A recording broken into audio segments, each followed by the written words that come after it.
Je suis brésilienne et quand j'étais petite, ma famille allait souvent au bord de mer pour les vacances d'été. J'adorais aller dans la plage, sauter dans les vagues, nager et surtout regarder les petites bêtes qui étaient au bord de mer.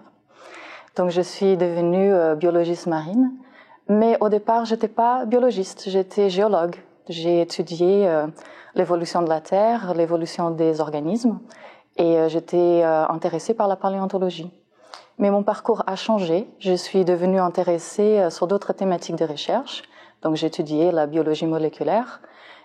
Et ensuite, j'ai travaillé sur l'évolution des organismes marins. Et aujourd'hui, je travaille plus sur l'écologie en utilisant des approches évolutives. Et mon travail aujourd'hui, c'est d'étudier la biodiversité dans les écosystèmes marins.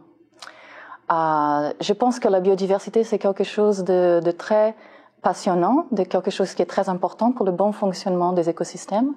Mais je pense que dans la vie au quotidien, c'est quelque chose qui est très important aussi. Je suis femme, je suis étrangère, j'ai un parcours de vie qui est complètement différent des personnes avec qui je travaille. Et je pense que ça apporte quelque chose à mon travail.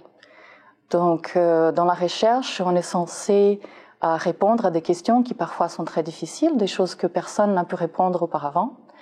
Et parfois, donc, ça nécessite des connaissances, de la rigueur, mais souvent, on nécessite aussi de la créativité.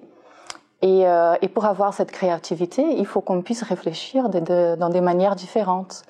Donc, le fait d'être différent de mes collègues, je pense que ça apporte quelque chose. Je pense que c'est important d'apprécier les choses qu'on a en soi, qui ne sont pas pareilles à tout le monde, et de profiter de ça, à amener ça dans son travail.